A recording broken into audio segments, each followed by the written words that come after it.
اهلا بكم يا اصدقائي الكويره في فيديو جديد نتكلم فيه النهارده عن اخر الاخبار المحليه والعالميه. لو انت جديد معانا ما تنساش تعمل لايك واشتراك للقناه، ويلا بينا نبدا. اول خبر معانا من النادي الاهلي: رضا سليم ينتقل لمده موسم على سبيل الاعاره للجيش الملكي. وسام ابو علي عنده مشكله كبيره جدا مع كولومبوس الامريكي، واللاعب ما زال تحت قيد النادي الاهلي ولكن بيتم حل هذه الازمه. احمد عبد القادر ابلغ اداره الاهلي ان هو عنده عرض اوروبي، وطبعا مفهوم الغرض من وراء هذا الموضوع. علي معلول يثني على جماهير الاهلي في لقاء صحفي كان خاضه مع قناه نادي الصفاقسي التونسي. والزمالك يعلن رسميا عن ضم النجم الفلسطيني عدي الدباغ.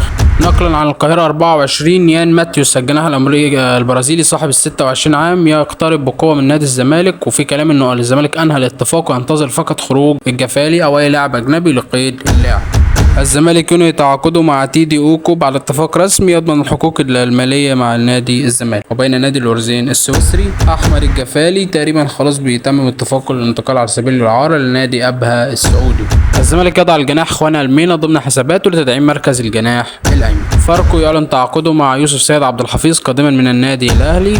وسيراميكا كليوباترا يعلن التعاقد مع احمد سمير نجم طلائع الجيش السابق ونادي الزمالك السابق. الكاف يعفي الاهلي والزمالك والمصري من الادوار التمهيديه في بطوله دوري ابطال افريقيا او الكونفدراليه، وبيراميدز سيشارك من دور 64. حسب فابريزيو رومانو فليفربول يبدي اهتماما بمدافع بارما الشاب جوافي لويني الذي يبحث عن، طبعا ليفربول بيبحث عن قلب دفاع شاب ليدخل اجواء الفريق في المرحله القادمه. ليفربول ونيوكاسل يونايتد ابدوا اهتمام بهدف ارسنال جيرمي جاكايت. والهلال السعودي يحسم صفقه نونيز ويتم اتفاق شفهي مع ليفربول في انتظار موافقه اللاعب. سيسكو يحسم موقفه ويختار مانشستر يونايتد، والصفقه قد تصل الى 85 مليون باوند بالاضافات، صفقه مميزه جدا لليونايتد. وتوماس بارتي حسب فابريزيو رومانو انتقل رسميا لنادي فياريال الاسباني. بكده تكون انتهت اخبار النهارده يا اصدقائي، واتمنى تعملوا لايك لو الفيديو عجبك، اشتراك للقناه هيبقى اخوك كده دعم ليا ان شاء الله، شير للقناه طبعا عشان نقدر نكبر بدعمكم ان شاء الله. عندنا فيديو نزلناه عن النادي الاهلي، حلقه تفصيليه فنيه عاليه جدا تقدر تتفرج عليها.